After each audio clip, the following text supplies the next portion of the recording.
Hello बच्चों, class 11th एक बार फिर से आप सभी का स्वागत है।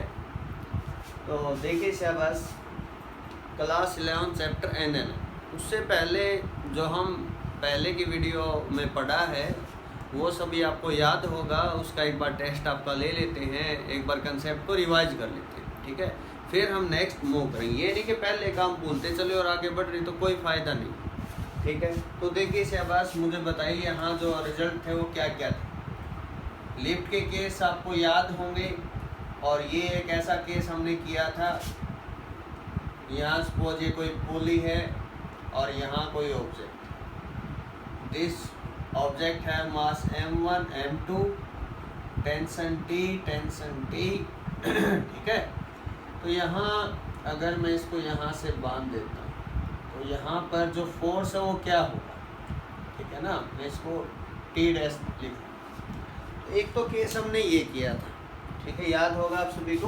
तो इस केस में एक्सेलरेशन की वैल्यू क्या आई थी, m1g divided by m1 plus m2, ठीक है।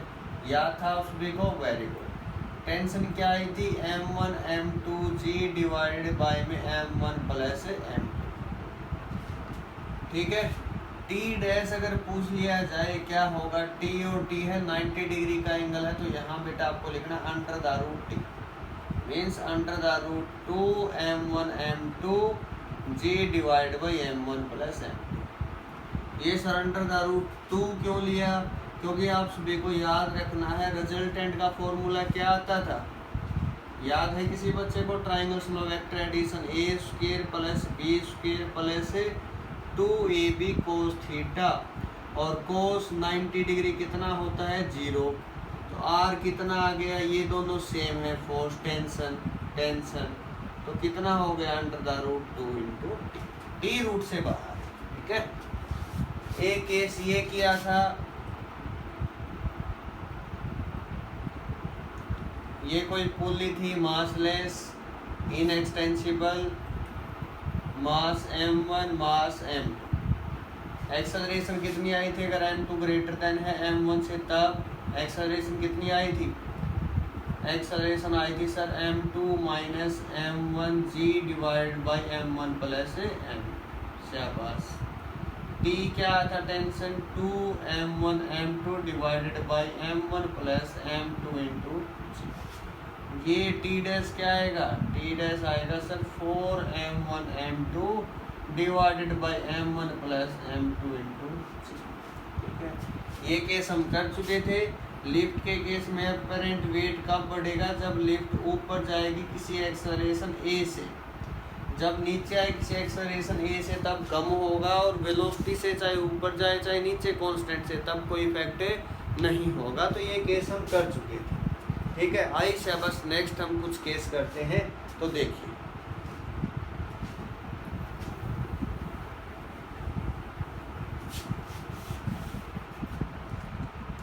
यहाँ इस टाइप से कोई सरफेस है, सपोज एक ऑब्जेक्ट, तो बेटा ये एक ऑब्जेक्ट इसके और वॉल के बीच में, ठीक है। यहाँ आप इसको ऐसा बना सकते, ऑब्जेक्ट ए ऑब्जेक्ट बी, ये है कोई साइड में वॉल, ठीक है। ये सरफेस ही हो गया। इस टाइप से हमसे पूछा गया क्वेश्चन के अंदर क्या, draw free diagram, free body diagram for object A and B. अगर आप फ्री बॉडी डायग्राम बना लेते हो तो कोई क्वेश्चन मुश्किल है ही नहीं, for object A and B. तो देखिए बिल्कुल सिंपल है, बस आपको ध्यान रखना कितने कनेक्शन वहाँ पर आए। ओके, ये जो है ए, कहाँ से कनेक्शन है, एक यहाँ से सर 2, एक यहाँ से 3, ठीक है भाई। ओके, तो देखिए शाबाश, ए के बारे में बात करते हैं। यहाँ से कनेक्शन में है, तो ए का जो मास होगा, सपोज इसका मास है m1, इसका मास है m2, तो यहाँ m1g होगा। नॉर्मल रिएक्शन होगी यहाँ पर n1, क्योंकि यहाँ से कनेक्शन में, यहाँ से कनेक्ट है। यहाँ अगर देखें एक फोर्स यहाँ से भी लग रहा है, ठीक है। इसको हमने लिया N2, वाल इसके ऊपर फोर्स अप्लाई किए हुए, अब बी जो है, बी की वजह से भी इसके ऊपर फोर्स लगा हुआ है N12, ठीक है, मास 1 है तो इसलिए N12 लिख दिया, 1 पे फोर्स लगा 2 की वजह से। ये था फ्री बॉडी डायग्राम किसके लिए, ए के लिए। अब फ्री बॉडी डायग्राम अगर बी के लिए बनाए तो कैसे बनेगा, वेट तो देखो होगा, इसको कोई नहीं रोक सकता, M2G, ठीक है। अब ये दीवार जो देख रहे हो ये भी तो इसके ऊपर फोर्स लगाएगी, ठीक है, इसने कोई फोर्स इसके ऊपर लगाया N3। अब यहाँ एक्शन रिएक्शन पेयर होता है यहाँ, ठीक है, तो जितना फोर्स इसने लगाया उतना ही फोर्स कौन लगाएगा, ए लगाएगा, N21। अब आप गलती से एक और यहाँ लगा दो, वो गलत, क्योंकि इसका जो कनेक्शन है अर्थ के साथ नहीं है, नीचे जो सरफेस देख रहे हो उसके साथ कोई कनेक्शन है नहीं है, कहीं ऊपर फिर एक और नॉर्मल बना दो, वो गलत हो जाएगा, ठीक है। तो यहाँ तक आई थिंक आपको कोई प्रॉब्लम है इसमें नहीं आएगी, ठीक है। तो और देखते हैं शाबाश कुछ न्यूमेरिकल प्रॉब्लम। देखिए शाबाश, क्वेश्चन आपको दिख रहे होंगे, डरना नहीं है इन क्वेश्चन से, ठीक है। आपको काम क्या करना है, फ्री बॉडी डायग्राम बना लेना बस, उससे सारी चीज़ें क्लियर। अब ये देखें क्वेश्चन नंबर 2 में T1 T2 T3 T4 सब पूछ लिया। T1 क्या है सर, T2 क्या है, T3 क्या है, T4 क्या है, इतना सा क्वेश्चन दिखा, आगे करना ही बंद, ठीक है। तो ये मत किया करो आप, क्वेश्चन के अंदर ये आंसर होता, देख लेना आप कैसे होगा, एंगल सब कुछ दे रखा है, ठीक है। तो सबसे पहले तो T2 दिख रहा है ना, इसके कंपोनेंट ब्रेक कर लेना, कर सकते हैं। T2 है, ये T1 है, T2 का एक कंपोनेंट यहाँ हुआ, क्या हुआ, T2 ये है, T2 साइन, जहाँ एंगल नहीं वो हो जाएगा साइन, और ये कंपोनेंट क्या हो गया T2 का, T2 cos 30, ठीक है। ये वेट है, ये मास है 10 kg। अब ये बताएं शाबाश, यहाँ से इतने की बात कर रहा हूँ मैं, तो T1 की वैल्यू किसके इक्वल आ गई, T2 sin 30, ठीक है। ऊपर जो दिख रहा है T2 cos 30, इसकी वैल्यू किसके इक्वल, वेट के इक्वल। G की वैल्यू यहाँ गिवन है सपोज 10 मीटर पर सेकंड स्क्वायर, तो वेट कितना हो गया M इंटू जी 100 न्यूटन। T2 की वैल्यू क्या आ गई, cos 30 को डिवाइड कर दो, यहाँ cos 30 की वैल्यू कितनी होती है, cos 30 होता है √3/2, तो ऊपर चला गया तो कितना आंसर आ गया 200/√3 न्यूटन। ये तो आ गया भाई आपका T2 कितना 200 डिवाइडेड बाई √3 न्यूटन। अब T2 आ गया तो T1 भी निकल जाएगा, यहाँ देख लो इक्वेशन 1 मान लो इसको, फ्रॉम 1 में से T1 की वैल्यू कितनी हुई 200/√3 इंटू साइन 30, साइन 30 की वैल्यू 1/2, इसकी वैल्यू कितनी आ गई 100√3। यहाँ तक तो सर इजी था, सभी कर लेते, तो आगे देख लो बेटा, यहाँ तक हो गया, ये T3 है, ठीक है, ये T4 है। T4 के कंपोनेंट, यहाँ क्या हुआ T4 का कंपोनेंट है, यहाँ एंगल है तो यहाँ साइन 60 लिखेंगे, ठीक है। बुक वाले जो है ना कंफ्यूज करके आपको यहाँ cos 30 लिख देते हैं, बस ये इतनी सी प्रॉब्लम आपको बहुत बड़ी प्रॉब्लम हो जाती है आपके लिए, ठीक है। तो यहाँ देखें शाबाश, ये 30 है, ये जो कंपोनेंट है T4 का क्या होगा T4 sign 60, sorry T4 cos 60। अब यहाँ देखिए शाबाश, ये T2 आप देख पा रहे हो, ये T2 जो है टेंशन T3, ये T2 का जो कंपोनेंट, यहाँ पर T2 का जो कंपोनेंट है उसको इस टाइप से बना लें।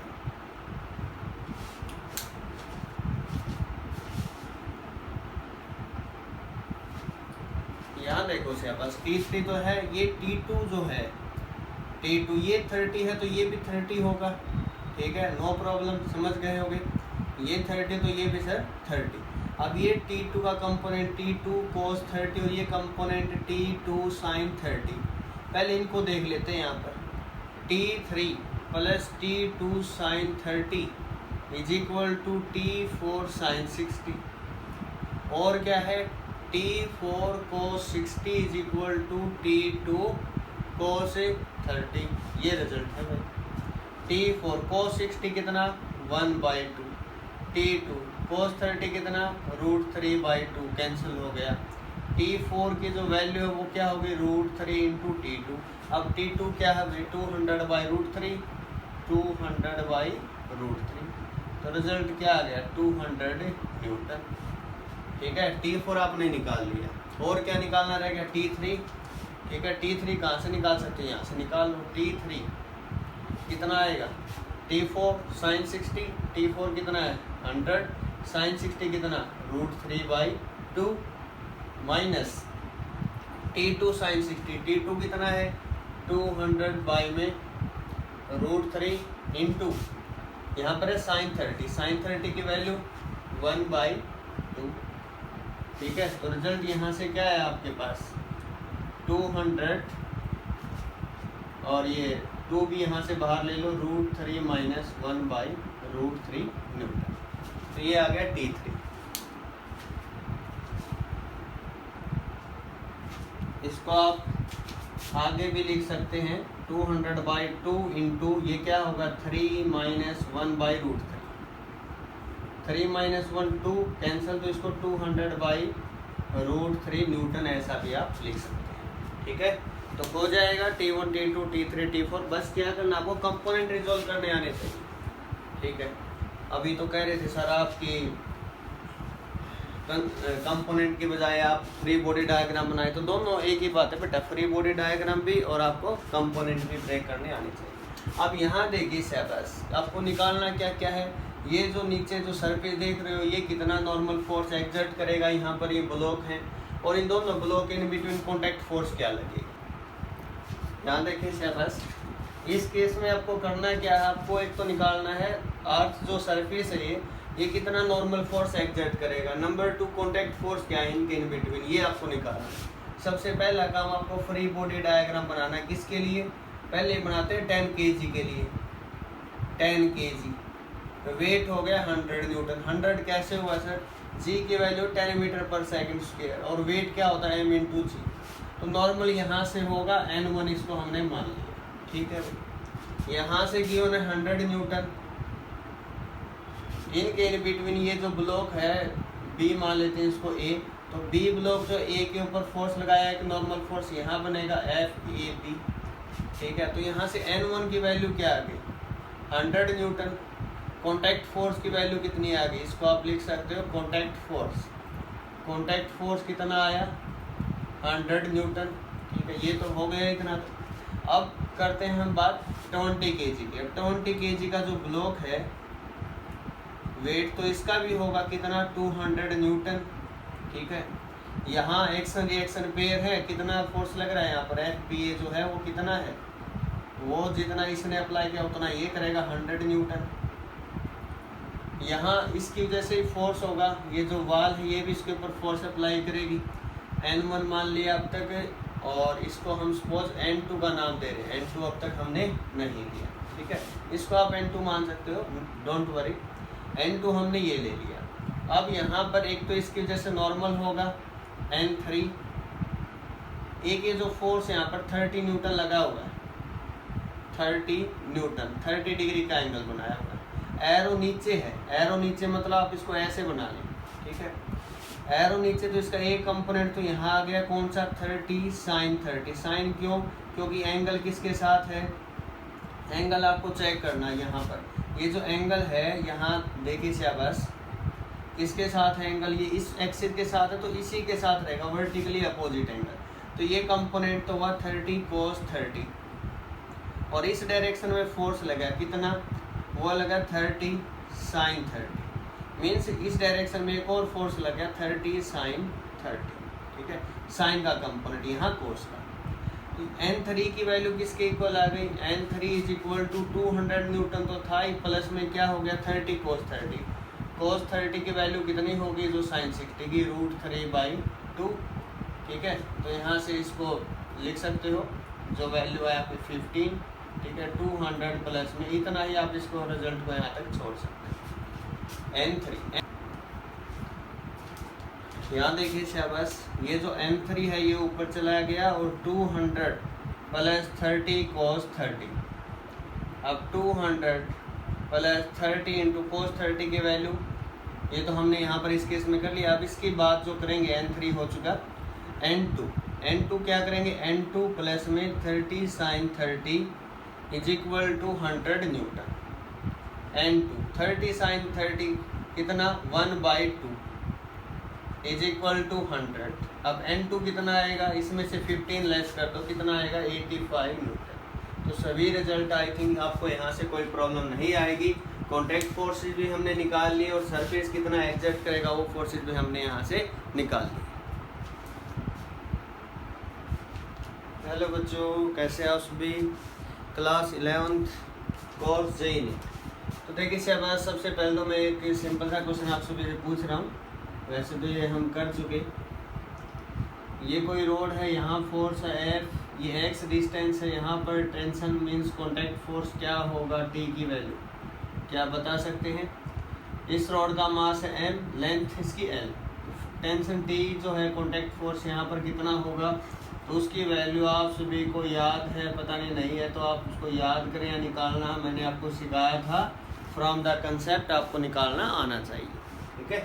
चलो ये तो थी पीछे की बात। अब हम आगे का नया कंसेप्ट सीखते हैं कुछ अच्छा सा। देखिए शाबाश, इस टाइप से कोई सिस्टम है। सपोज ये एंगल अल्फा, ये एंगल है बीटा, यहाँ कोई मास है m1 जो किसी पुली से लटका हुआ, यहाँ कोई मास है m2, स्ट्रिंग सेम है, सेम स्ट्रिंग सेम टेंशन, ठीक है। तो इस टाइप से केस ये है बेटा, m1 is greater than m2, m1 जो मास हो m2 से ग्रेटर है, एक्सेलरेशन और टेंशन क्या हो, a और t की वैल्यू इस केस में क्या होगी। तो मैं आपको अगर डायरेक्ट बताना चाहूँ बता दें डायरेक्ट। तो देखिए इसे बस, यहाँ इसका जो कंपोनेंट होगा ये m1g होगा, इस टाइप से कंपोनेंट ब्रेक होंगे अल्फा, तो ये भी अल्फा होगा, ठीक है। m1 cos alpha, m1 sine alpha, यहाँ बीटा है, ये m2b, m2g, ये कंपोनेंट, ये एंगल बीटा है, ये m2 आपको पता होगा ना कंपोनेंट का, तो मैंने सिखाए थे आपको बहुत अच्छे से, कहाँ कोस आया कहाँ साइन आएगा। यहाँ ये होगा m2g साइन बीटा, जो भी एंगल यहाँ है। तो एक्सेलरेशन की वैल्यू क्या आएगी, यहाँ से ज़्यादा मास माइनस कम मास मीन्स यहाँ है m1, ठीक है। g तो कॉमन आएगा इन दोनों में, ठीक है। g लिखना चाहे आप लिख भी सकते हैं, बाद में लिखेंगे। m1 sine alpha minus m2 sign beta into g divided by में दोनों का सम। तो ये तो है a की वैल्यू। टेंशन क्या आएगी सर, दोनों का मासेस का प्रोडक्ट m1 m2, साथ में साइन अल्फा भी है, तो sine alpha sign beta g divided by में m1 प्लस m। तो ये था इसका फॉर्मूला, ठीक है। बिल्कुल सिंपल सा था, कोई खास बात, कोई रॉकेट साइंस इसके अंदर हमने यूज़ नहीं की। अब कंसेप्ट की बात करते हैं कि सर कैसे हुआ। ऐसे बस, नो प्रॉब्लम। ज़्यादा मास है तो एक्सेलरेशन इस साइड में होगी, ठीक है। एंगल पे डिपेंड करता है, एंगल ये अल्फा बीटा से ज़्यादा है, साइन में वैल्यू साइन 0 0 फिर 90 ऐसे बढ़ेगी, ठीक है। अगर फिर भी एक की वैल्यू नेगेटिव आए तो आप उसकी डायरेक्शन चेंज कर सकते हैं। आप यहाँ से कंसेप्ट बनाने के लिए ऐसा लिया गया है। तो सबसे पहला m1 इंटू ए, फ्री बॉडी डायग्राम। इस डायरेक्शन में कंपोनेंट कौन सा है, m1g, ठीक है। m1 g लिख देना यहाँ पर साथ में, ठीक है, कोई खास बात नहीं है, ताकि आपको प्रॉब्लम ना हो। m1g sine alpha minus T, ठीक है, हो गया। सेकंड पे बताओ क्या होगा, m2b, मास इंटू एक्सेलरेशन, कौन सा कंपोनेंट पॉजिटिव t, यहाँ m2g sine beta. Next step, adding equation 1 and 2, बताओ शाबाश। एडिंग इक्वेशन 1 एंड 2, 1 और 2 को ऐड कर दो, क्या आएगा बताओ शाबाश। बिल्कुल इजी कंसेप्ट से कर रहे हैं हम, इन दोनों को ऐड किया, टी से टी कैंसिल सर, तो m1 प्लस m2, ए इसमें कॉमन आया सर, यहाँ से हमने g कॉमन आ गया, m1 sign alpha plus m2 sign beta is equal in bracket में आ गया g। ए की वैल्यू क्या होगी, क्या मैंने जो ऊपर रिजल्ट लिखा है यहाँ, सॉरी कि नेगेटिव साइन था तो यहाँ नेगेटिव लिखना है, ठीक है। माइनस प्लस से थोड़ा सा आप ध्यान रखें, sine alpha minus m2 sign beta divided by में m1 प्लस m2। क्या ये रिजल्ट बिल्कुल सेम है जो ऊपर मैंने लिखा हुआ है? हाँ सर वही है, नो प्रॉब्लम। तो ये हमने एक्सेलरेशन का केस यहाँ से निकाल लिया। क्या टी भी सर निकाला जा सकता है? तो टी निकाल सकते हो, क्यों नहीं निकाल सकते, कैसे निकालोगे बताओ शाबाश। इस इक्वेशन को किससे मल्टीप्लाई करोगे, m2 से, इसको m1 से, क्या आएगी नई इक्वेशन, न्यू इक्वेशन क्या आएगी, एक मिनट बताएं शाबाश। प्रोडक्ट करना आपको आता है, मैथ है, सिंपल क्वेश्चन है ये। तो देखिए m1 m2 a, ये क्या आएगा, m1 m2 g sine alpha minus m2 into T, ठीक है। इसकी मल्टीप्लाई भी की सर, m1 m2 a, ये क्या आएगा m1 t minus m1 m2g sine beta. Okay, first में सेकंड को माइनस कर दिया यार, इसको इक्वेशन में 3 का नाम दे रहा हूँ बेटा, इसको 4 का, ठीक है। तो आप 4 - 3 लिख लीजिए, 4 - 3, 4 में 3 को माइनस किया, कैंसिल 0, इसमें से माइनस करेंगे तो m1t as it is, m1 m2g sine beta as it is, इसमें से इसको माइनस किया तो ये माइनस का होगा, m1 m2g साइन अल्फा, ये माइनस का था तो माइनस माइनस प्लस। तो मुझे बताएं शाबाश, यहाँ से t दिख रहा है क्या आपको कॉमन? हाँ सर दिखाई दे रहा, तो t कॉमन ले लें, यहाँ से क्या बचा m1 प्लस m2, ये दोनों माइनस के हैं और सेम है, अल्फा बीटा है, इसको इस साइड ले आओ, पॉजिटिव करो पहले, तो इसको क्या कॉमन आया, m1 m2 कॉमन है सर, g भी कॉमन है, अंदर क्या बचा sine alpha plus sine beta, t की वैल्यू क्या आई m1 m2 sine alpha plus sine beta bracket के अंदर into ji divide by m1 plus m2। क्या जो मैंने बोला था वही बात है? हाँ सर बिल्कुल वही है, नो चेंज, ठीक है। तो आप यहाँ से डायरेक्ट भी इसके फॉर्मूले बना सकते हो, आपको लेकिन पता होना चाहिए कैसे आए, कैसे ड्राइव किए, कैसे निकाले एक्सेलरेशन, ज़्यादा मास माइनस कम mass into ji divide by दोनों का सम हो गया। टेंशन m1 m2 2 क्यों नहीं किया, क्योंकि यहाँ पर दोनों अलग अलग से लिखे हुए हैं, जितना एंगल है sign alpha plus sine beta divide by में दोनों का सम मासेज का इंटू जी, ठीक है। तो इसलिए आप ये कंसेप्ट कर देंगे, कोई प्रॉब्लम इसके अंदर नहीं आएगी। बहुत अच्छे से आवाज आप देखिए,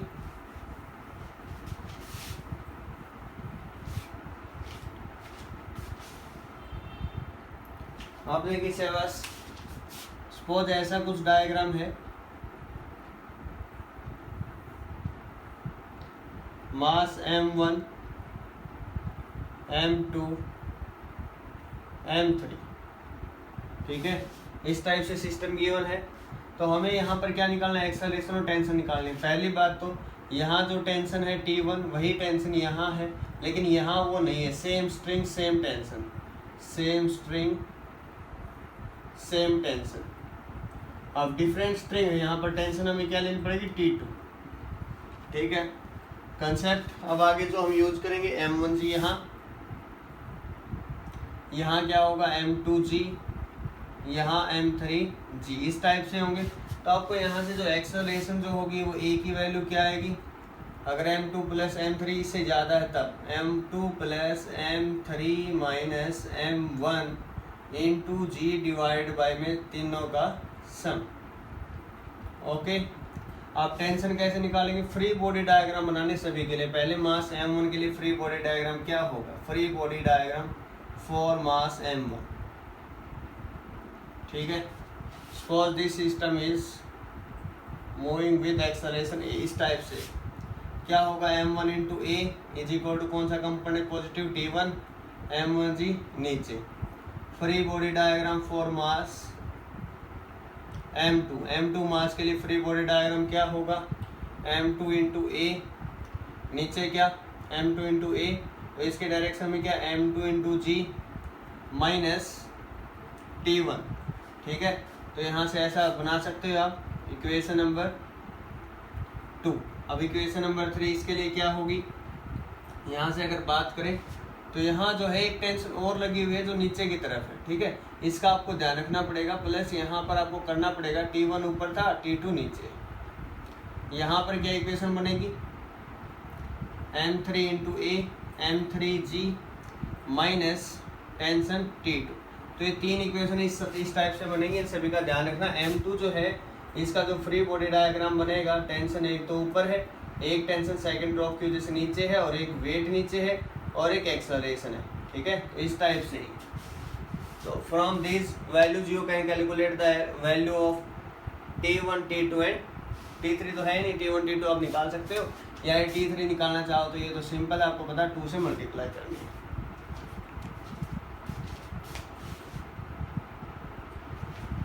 एक क्वेश्चन देखो शाबाश, बहुत बार पूछा जाता है, ये इम्पोर्टेंट भी है तो ध्यान से समझना।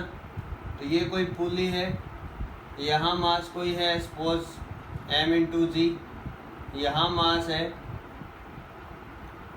2m, case number 1, case number 2, यहाँ मास वही m है, यहाँ मास नहीं है, उसके बजाय एक फोर्स है 2mg का, जो यहाँ लगाया हुआ जिससे हम इसको खींच रहे हैं, ठीक है। केस नंबर 3 ये है, यहाँ पर मास m है और यहाँ एक तो मास का ब्लॉक है m और mg फोर्स से उसको हम नीचे खींच रहे हैं। तब तीनों डिफरेंट केस है, यहाँ एक्सेलरेशन a1 है, यहाँ a2 है, यहाँ a3 है, तो तीनों की वैल्यू क्या आएगी? या तीनों एक्सेलरेशन सेम होगी या डिफरेंट होगी? तो आइए इसे अब समझते हैं। एक्सेलरेशन का फॉर्मूला क्या पढ़ा था हमने? ज़्यादा मास माइनस कम मास, ठीक है। तो इसी टाइप से हमने फॉर्मूला पढ़ा था, या नेट फोर्स बाय में मास लिख सकते हो आप यहाँ से, नेट फोर्स बाय मास। तो फर्स्ट के केस में देखें यहाँ पर 2m minus m, 2m minus m into ji divide by में दोनों का सम 3 है। तो ये तो हुआ फर्स्ट केस के लिए, कितना आया? g/3 मीटर पर सेकंड स्क्वायर। अब सेकंड केस के लिए अगर करें तो वहाँ फोर्स कितना है? 2mg और mg है, तो 2mg minus mg divide by में मास। मास सिर्फ यही है, ये मास नहीं है तो फोर्स है, तो आपको m लिख देना है। थर्ड केस के अगर इसकी बात करें कितना आएगा यहाँ से? ओनली g मीटर पर सेकंड स्क्वायर। लास्ट केस की अगर बात करें तो वहाँ पर क्या है? फोर्स तो mg और उस mg की वजह से 2mg minus mg divide by mass कितना है? m और m से 2m है, तो यहाँ से कितना आया आंसर आपके पास? g/2 मीटर पर सेकंड स्क्वायर। तो सबसे ज़्यादा एक्सेलरेशन किसकी हुई? a2 की, ठीक है। a2 सबसे ज़्यादा है, फिर कौन है ज़्यादा? a3 है और फिर a1। तो a1 की वैल्यू सबसे कम है, यहाँ a2 की ज़्यादा है और a3 की इनके इंटरमीडिएट होगी। कंसेप्ट आपने समझ लिया। यहाँ पर मास थे 3m, यहाँ मास है m, यहाँ मास है 2m। फोर्स तीनों में सेम है, फोर्स में कोई वैल्यू डिफरेंट नहीं, तीनों केसेस में सेम है, बस जो मास है वो डिफरेंट है। ओके, हो जाएगा।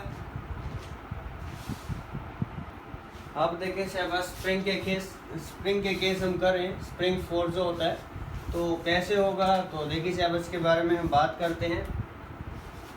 तो सपोज ये कोई स्पॉट है, रिजिड स्पॉट, यहाँ ये कोई स्प्रिंग है, रिलैक्स्ड फॉर्म में है, यहाँ कोई फोर्स अप्लाई नहीं किया गया, जो फोर्स है वो 0 है। जैसे यहाँ फोर्स अप्लाई किया जाएगा, कोई एक्सटर्नल फोर्स यहाँ अप्लाई करेंगे जिससे इसकी पोजीशन जो वो चेंज हो गई, ठीक है। पोजीशन के अंदर सपोज कुछ चेंज आ गया है, एक्स वो चेंज आया सपोज, ठीक है। पहले एक्स 0 था, फिर इसके अंदर चेंज आया।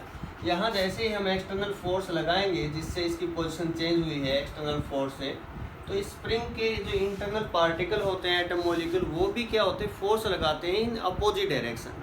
वो क्या करते हैं? कोशिश करते हैं टू रिगेन या to retain the its original position, उसकी ओरिजिनल पोजीशन में लाने के लिए उसको कोशिश करते हैं, ट्राई करते हैं, ठीक है।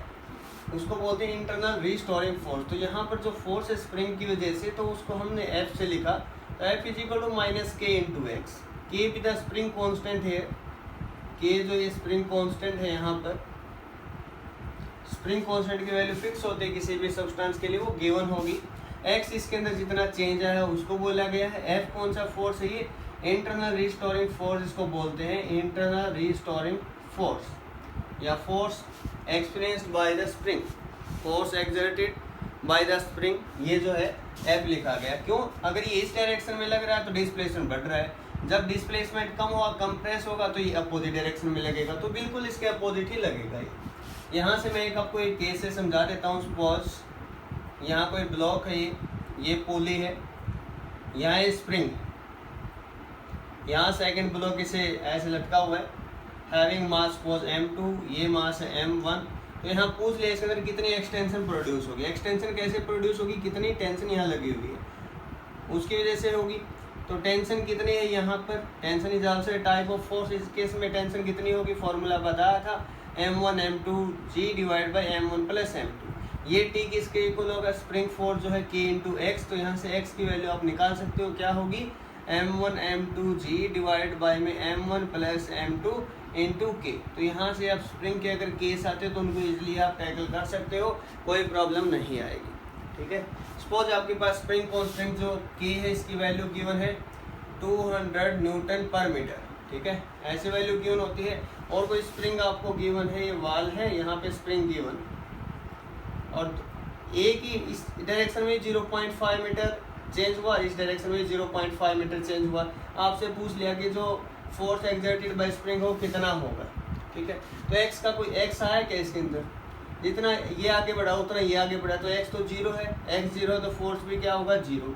अगर ऐसा बोल दे कि दोनों के अंदर चेंज हुआ और दोनों अपोजिट डायरेक्शन में गए, 0.5 मीटर ये 0.5 मीटर ये, तो एक्स कितना हो गया, 0.5 प्लस 0.5 मीन्स 1.0 मीटर। तो अब फोर्स की वैल्यू होगी जो गिवन होगा 200, मैग्नीट्यूड फॉर्म में 200 इंटू 1 कितनी आएगी, 200 न्यूटन।